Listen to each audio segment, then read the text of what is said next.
ओम नमो भगवते वासुदेवाय। आप सभी का हमारे YouTube चैनल पर हार्दिक स्वागत है। आज सुने पूरे फल देने वाली निर्जला एकादशी व्रत की पौराणिक कथा। इस साल 31 मई को निर्जला एकादशी है। शास्त्रों में निर्जला एकादशी के व्रत को सबसे कठिन और पूरे फलदायी बताया गया है। इस व्रत में जल का त्याग करना पड़ता है। इस दिन बिना कुछ खाए पिए व्रत रखने से सभी पापों से मुक्ति मिल जाती है। मान्यता है कि मात्र इस एकादशी को कर लेने से साल भर की एकादशियों के बराबर फल प्राप्त हो जाता है। इस एकादशी को भीमसेनी एकादशी भी कहा जाता है।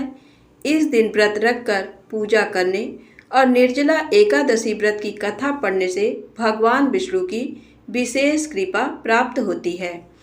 पद्म पुराण में निर्जला एकादशी के महत्व का वर्णन करते हुए बताया गया है कि भगवान श्री कृष्ण जब पांडवों को एकादशी व्रत का महत्व बता रहे थे, उस समय जब युधिष्ठिर ने श्री कृष्ण से कहा कि हे जनार्दन, आप ज्येष्ठ मास की एकादशी का जो फल और विधान है वह बताइए। तब भगवान श्री कृष्ण ने कहा कि ज्येष्ठ मास की कृष्ण पक्ष की एकादशी का वर्णन तुमने सुन लिया है। अब ज्येष्ठ मास की शुक्ल पक्ष की एकादशी का कैसा प्रभाव है वह शास्त्र और धर्मों के ज्ञाता वेद व्यास जी से सुनो। वेद व्यास जी ने कहा कि हे कुंती नंदन, ज्येष्ठ मास की शुक्ल पक्ष की एकादशी को निर्जला एकादशी कहा गया है। इस दिन आचमन और दंत धावन यानी दांत साफ करने के अलावा अन्य कार्यों के लिए मुंह में जल नहीं लेना चाहिए। इससे ये व्रत भंग हो जाता है। इस दिन सूर्योदय से लेकर अगले दिन सूर्योदय तक जल ग्रहण नहीं करना चाहिए।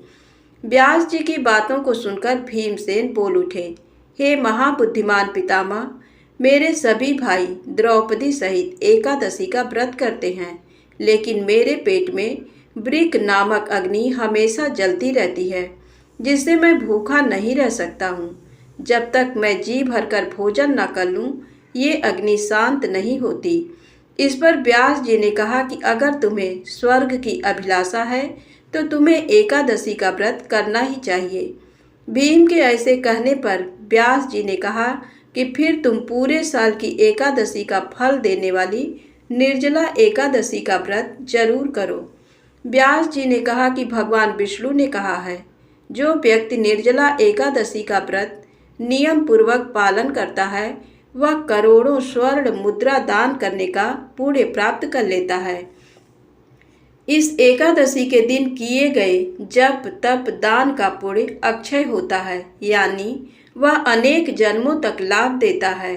जो व्यक्ति इस एकादशी का व्रत करते हैं उनके सामने मृत्यु के सामने यम के दूत नहीं आते, बल्कि भगवान विष्णु के दूत जो पीतांबर धारण किए होते हैं वह विमान में बैठाकर अपने साथ ले जाते हैं।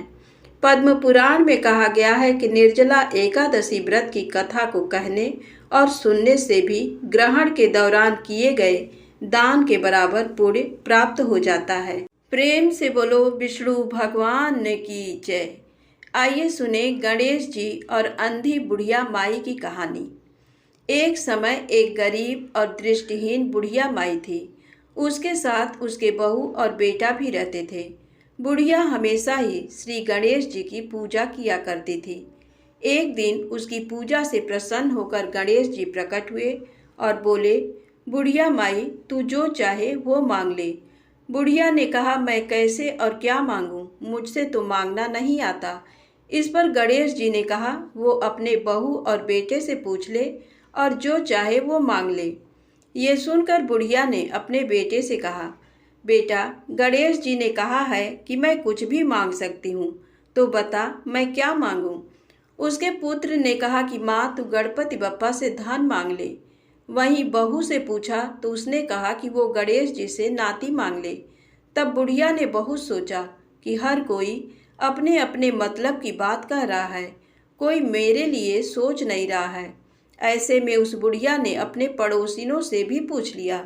तब उन सभी ने कहा, बुढ़िया, तू तो कुछ ही दिन जिएगी, धन और नाती मांगने से क्या फायदा, तू अपने लिए आँखों की रोशनी मांग ले। इससे तेरी जिंदगी आराम से कट जाएगी। ये सुनकर बुढ़िया ने गणेश जी से कहा, अगर आप मुझसे प्रसन्न हैं तो मुझे 9 करोड़ की माया, निरोगी काया, अमर सुहाग, आँखों की रोशनी, नाती पोता और सभी परिवार को सुख दें और आखिरी में मुझे मोक्ष दें। ये सुनकर गणपति बप्पा ने कहा, बुढ़िया माई, ये सब मांग कर तुमने तो मुझे ठग लिया, लेकिन वचन के अनुसार जो तूने मांगे हैं वो सब तुझे मिलेगा। इतना कहकर गणेश जी अंतर्ध्यान हो गए। बुढ़िया ने जो कुछ भी मांगा था उसे वह सब मिल गया। हे गणपति बप्पा, जैसे आपने उस बुढ़िया माँ को सब कुछ दिया, ठीक वैसे ही हमें भी देना। कहानी कहने वाले को भी, कहानी सुनने वालों को भी। प्रेम से बोले गणेश जी महाराज की जय। आगे सुने लपसी और तपसी की कहानी। एक लपसी था, एक तपसी था। तपसी हमेशा भगवान की तपस्या में लीन रहता था। लपसी रोजाना 1.25 सेर की लपसी बनाकर भगवान का भोग लगाकर जीम लेता था। एक दिन दोनों लड़ने लगे। तपसी बोला, मैं रोज भगवान की तपस्या करता हूँ, इसलिए मैं बड़ा हूँ। लपसी बोला, मैं रोज भगवान को 1.25 सेर लपसी का भोग लगाता हूँ, इसलिए मैं बड़ा हूँ। नारद जी वहाँ से गुजर रहे थे। दोनों को लड़ता देखकर उनसे पूछा कि तुम क्यों लड़ रहे हो। तपसी ने खुद के बड़ा होने का कारण बताया और लपसी ने अपना कारण बताया। नारद जी बोले, तुम्हारा फैसला मैं कर दूंगा। दूसरे दिन लपसी और तपसी नहाकर अपनी रोज की भक्ति करने आए तो नारद जी ने छुपकर 1.25 करोड़ की एक एक अंगूठी उन दोनों के आगे रख दी। तपसी की नज़र जब अंगूठी पर पड़ी तो उसने चुपचाप अंगूठी उठाकर अपने नीचे दबा ली। लपसी की नज़र अंगूठी पर पड़ी लेकिन उसने ध्यान नहीं दिया। भगवान को भोग लगाकर लपसी खाने लगा। नारद जी सामने आए तो दोनों ने पूछा कि कौन बड़ा। तो नारद जी ने तपसी से खड़ा होने को कहा। वो खड़ा हुआ तो उसके नीचे दबी अंगूठी दिखाई पड़ी। नारद जी ने तपसी से कहा, तपस्या करने के बाद भी तुम्हारी चोरी करने की आदत नहीं गई, इसलिए लपसी बड़ा है और तुम्हें तुम्हारी तपस्या का कोई फल भी नहीं मिलेगा। तपसी शर्मिंदा होकर माफी मांगने लगा। उसने नारद जी से पूछा, मेरी तपस्या का फल कैसे मिलेगा। नारद जी ने कहा, यदि कोई गाय और कुत्ते की रोटी नहीं बनाएगा तो फल तुझे मिलेगा। यदि कोई ब्राह्मण को भोजन करवाकर दक्षिणा नहीं देगा तो फल तुझे मिलेगा। यदि कोई साड़ी के साथ ब्लाउज नहीं देखा तो फल तुझे मिलेगा। यदि कोई दिए से दिया जलाएगा तो फल तुझे मिलेगा। यदि कोई सारी कहानी सुने लेकिन तुम्हारी कहानी नहीं सुने तो फल तुझे मिलेगा। उसी दिन से हर व्रत कथा कहानी के साथ लपसी तपसी की कहानी भी सुनी और कही जाती है। धन्यवाद। प्रेम से बोले विष्णु भगवान की जय, लक्ष्मी मैया की जय।